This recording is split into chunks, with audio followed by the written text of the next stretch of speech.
तूने एक बार भी विचार नहीं किया कि मेरे भी चने थे उसमें, पा गया। सुदामा जी क्षमा मांगने लगे, बोले माफ कर दे लाला, भूख ज्यादा लगी हमारे, खा गए हो, लेकिन वास्तविकता कौन जाने। सुदामा जी महाराज फटी टूटी झोंपड़ी में रहते हैं, उधरी हुई धोती पहनते हैं, अन्न जल का तो कोई ठिकाना ही नहीं है, ऐसे घर में रहते हैं।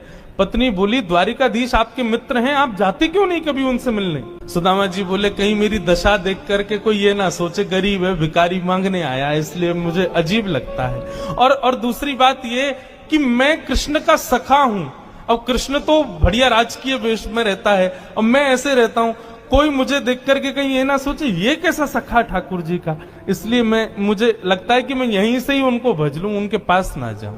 सुदामा जी की पत्नी ने सौगंध दे दी, तुम्हें मेरी सौगंध है, जाओ द्वारिकाधीश से मिलके आओ। पत्नी की सौगंध मान करके सुदामा जी आज विचार करने लगे, जाऊं? कृष्ण ये तो नहीं सोचेगा कि कहां से आ गया, कुछ मांगने आया है। कृष्ण तो नहीं सोचेगा, लेकिन उसकी पटरानियां, उसके राज्य के लोग, महामंत्री आदि ये सब तो नहीं सोचेंगे। सुदामा जी को बहुत संकोच हो रहा है, लेकिन पत्नी की सौगंध है तो निकल पड़े।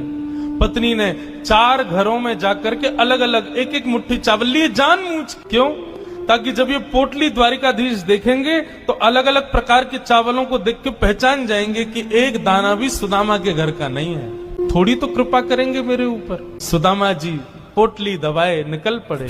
सुदामा जी महाराज धीरे धीरे चल करके द्वारिका की ओर जा रहे हैं। चलते चलते महीनों बीत गए सुदामा जी को। तभी एक व्यक्ति से बोले भैया द्वारिका नगरी कितनी दूर रह गई है अभी यहाँ से।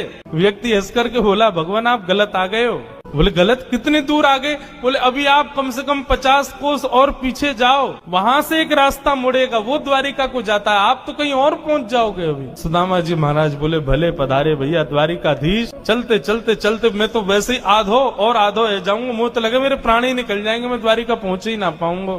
अब लाला तू वैसे तो हमारे हृदय में बैठो है, चल के तो हम पता ना कब पहुंचेंगे, लेकिन लाला तेरी अगर इच्छा हो तो तू ही बुला ले अब मुंह को। और ऐसा कह के सुदामा जी वहीं एक वृक्ष के नीचे लेट गए। जैसे ही लेटे थोड़ी बहुत देर में ही उनको थोड़ी ध्वनि सुनाई देने लगी।